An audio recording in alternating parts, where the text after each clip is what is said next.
I'm sat here today just looking out the window. It's chucking it down rain today. You know, when you've got those scenes and it's wind blustering outside and drips pouring down the window. Looking out the window now, there's a river running down the road. Water's coming down. It's a beastly day. Today, you know, I'm trapped indoors, but it's still nothing like being trapped in prison. It was days like this in prison, you'd be kind of stood up on the pipes, looking out through the little gaps in the bars and the windows, trying to catch a glimpse of the outside. If you're lucky enough to be on the sort of 3s or 4s landings, you know, you can see over the wall. If you're on an outside facing cell, you know, if you're on the 1s or 2s landing, when you look out the window, you know, you're probably just seeing brick walls. So yeah, it's days like this today just had me sort of, you know, obviously we're doing these podcasts and these diary podcasts, and you know, it just always makes me think back to how lucky I am. You know, even though I'm trapped indoors, we're not really trapped, are we? You know, we can get out, we can, you know, we have access to unlimited media and you know, friends, family, and all the rest of it. Now, I was just thinking of a time in prison when I was always kind of tunnel vision towards confrontation and violence. I was just thinking of the prison violence video I did, and you know, about the weapons and things, and I just remembered one day being stood behind my door waiting in expectation that someone was going to come and attack me. I'd had a falling out with a guy the day before. You know, it started off with joking around, and then suddenly it got a lot more serious, and you know, we pushed each other about a little bit, and the staff had got in between us. You know, I wasn't expecting to fight, so suddenly, you know, we were coming back from the gym, so it wasn't normal, and then, yeah, it just got a bit heated, and I expected him to come to my cell the next morning, so I was stood waiting. I had already prepared. I had some batteries in a sock, and you know, those big chunky kind of big fat batteries, and I put about 3 or 4 of them into a sock, and I was stood there waiting behind the door. My door was locked, obviously, first thing in the morning. I'm up early, I'm prepared, and I'm waiting for someone to come and attack me. And the things that are going through my mind, you know, what's going to happen when he comes through? Is he going to have a weapon? Is he going to be on his own? And I'm just stood there waiting with the batteries in a sock. The door's locked, I'm just staring at the back of it. The peephole's shut, I can't see anything.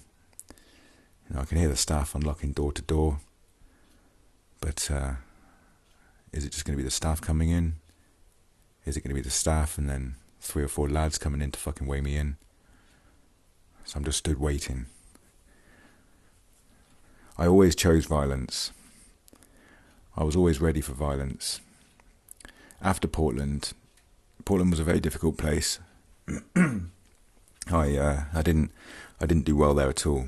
But once I realised that you can thrive in prison by being loud, aggressive, and violent, then suddenly it was almost like I had cracked the key to it. And from that point onwards, from towards the last 6 months of my stay at Portland, you know, I started to weight train, I got big, and I got loud, aggressive, and violent. And then suddenly, no one fucked with me anymore. And you didn't have to spend a lot of your time defending yourself. But what you would have sometimes is, and you can still see occasionally in the comments of these videos now, that you always get someone questioning you. You always get someone kind of testing the validity of your fibre. And I still, even to this day, get triggered by the people in the comments and things like this, and I know I shouldn't do, but telling me that you're nothing, and you know, there was even one guy telling me I've made all this up. So yeah, it's just, and these are the kind of people in prison that'd be banging in the mouth on a daily basis because they don't see the reality in front of them. Yeah, these are the kind of knobheads that you end up basically calling into a cell, just getting them out of the way. One of your friends will be stood outside just watching the landing. You have a little chat with them. You kind of try and put them in their place. Just tell them that, you know, the path you're going down is a destructive path, and one that's going to end up with you losing your fucking teeth if you carry on. And yeah, and if they keep on the way they're going, then I never even used to be the kind of chap that would, you know, all that bullshit they come out with, like, come on then, and the pushing and the pulling. Once it got to the stage of deciding whether it's fight or flight, and bearing in mind I was someone who loved confrontation, you know, I loved putting people into that position where it's either fight me or fuck off. And once I got into that tunnel vision of it's on, you know, we're going to fight, then it'd be very difficult for me to pull back from that. And like I say, I wouldn't bother with any warnings or kind of loud shouting and kicking off in that sense. Then once I knew we were fighting, and once I chose violence, then I would just swiftly close the distance and start throwing those beefy fists. Now, I was never what they would call a halfway crook. I would always be explosive and do everything that needed to be done. So quite often I would be the one that would, if someone was on the wing and they needed sorting out, then I would quickly whip down to their cell and do it. There would be no kind of if or buts. Now that obviously helped strengthen my reputation on the wing as someone not to be fucked about with, but also someone that kind of people gravitated to. Not only when, you know, they wanted to, you know, be part of what I was doing, but smaller and weaker people as well. You know, the kind of guys that possibly needed to be around people like me for protection. And I never saw it like that until kind of once I really started diagnosing these videos and, you know, thinking about my stay in prison. But, you know, smaller, weaker, maybe normal prisoners used to hang around with me. Yeah, I'd be pals with them. And obviously I just thought they were part of my circle. And then, you know, now thinking about it, realised they were probably just, you know, looking for a bit of protection and, you know, gravitated towards a bigger, stronger prisoner. Now, another couple of instances of when you kind of, you know, fall out with other people on the wing. There's always a lot of disrespect flying around. People in prison, you know, they don't, sometimes, you know, you've got conflicting sentences and things. So, you know, I would always be there for years. So prison was my home. The wing was my home. You know, you end up, you know, you kind of, you know, you have to treat it as such, and you know, you're not loud, you don't kick off, you know, you don't, I mean, in a sense that, you know, you're not disruptive because this is my home, you know. Whereas other, you know, younger prisoners, people there on shorter sentences, you know, are more chaotic, more disrespectful, and don't really care about the scene they cause. So you can end up, you know, falling out with people just because of the, you know, their mannerisms and the way they carry themselves on the wing. And again, this can be swiftly dealt with, you know, by just keeping an eye on when they go into the showers and just following them down there. Because basically, you know, most of the time, on an evening association, they might have a member of staff outside the showers, not inside. You know, there'll normally be a door to the showers, or there'll be, you know, some sort of curtain blocking off, so you can't always see what's going on down there. So, you know, anything that goes on in the showers can be hidden and, you know, not seen by the staff. So that's where I would go and follow people. You know, I would follow them down there and, you know, go and fucking have it out with these people. A swift fucking right hook to the mouth, or you know, jumping all over them sometimes if they have to. Sorted your problem out. Now, these aren't things that I even have to deal with or think about in real life, but it's a lot of the time when I'm having problems in work. Like I say, I keep talking about this one of the other sales guys that I work with that has spent more time in my head than is really probably healthy. Quite often I think about just walking up to him and terrorising him and just fucking beating him to death. But I can't do that, you know, anymore. That's not, you know, the people that I work with don't, if I beat him up, aren't going to be praising me and, you know, gravitating towards me. I'm the psychopath in the room. Whereas in prison, you know, I'm the one that they want to be around. You know, I'm the one they want to talk about, and I'm the fucking celebrity on the wing. Whereas in society, it's completely 180. You know, I remember being out, you know, for a few drinks once, and I saw someone that had owed me some money from maybe 6 months before, and I don't forget about these things. And I went over, and he was with a few friends, and I just quickly punched him in the mouth. And he went back, fell back. I caused a scene. People are screaming and shouting, and I got pulled out of the place by bouncers and things. And, I remember just sort of laughing about it with my friends, and they looked disgusted with me. They looked horrified that I'd done that. And, because the people I was hanging around with weren't criminals and weren't crooks. And, the guys that he was hanging around with weren't criminals. So suddenly I was just this fucking animal in a bar. And, it didn't matter the fact that he owed me money from a drugs deal that had, gone sour.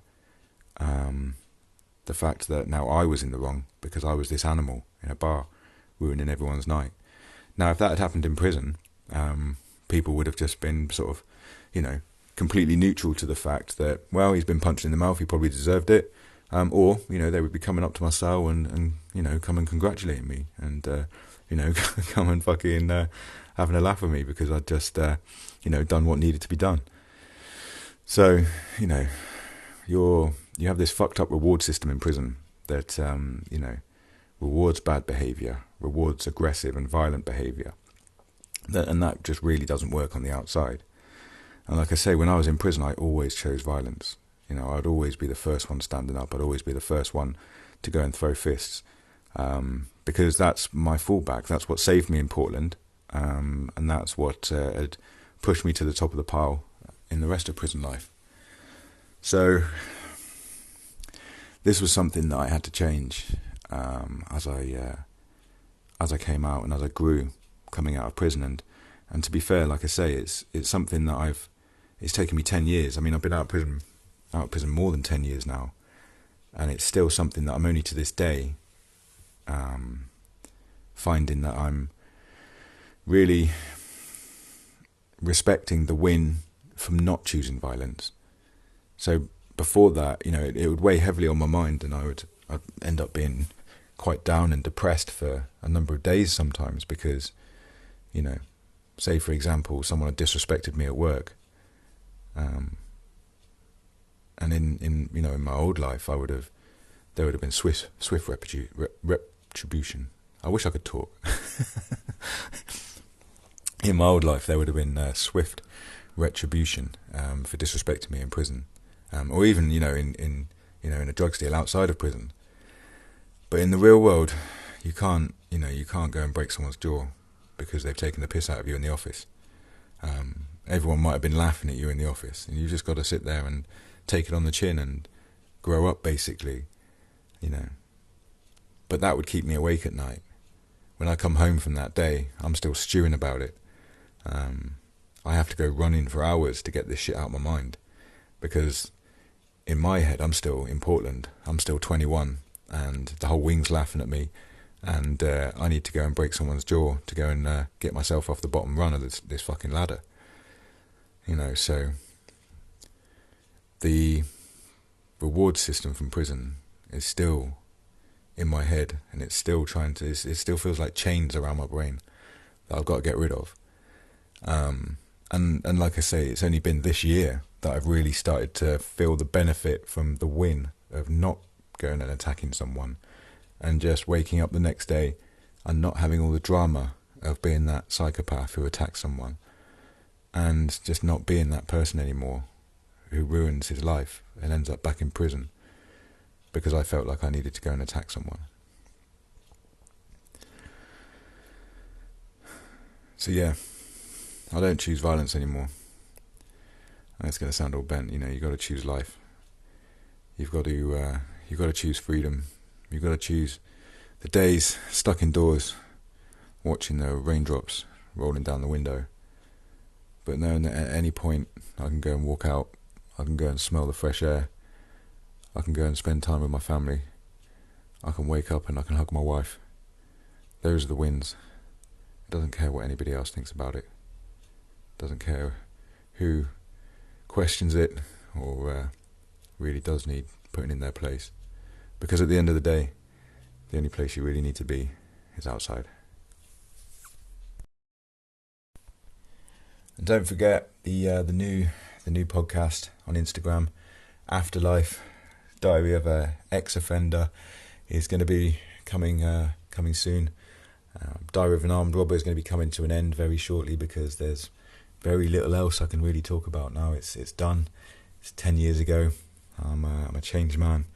So yeah, Diary of an Ex-Offender on Instagram, William Bonney 838.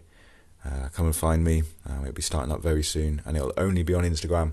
So yeah, it'll just be prison stories on here, and yeah, the new shit will be on Instagram. See you soon. Thank you very much.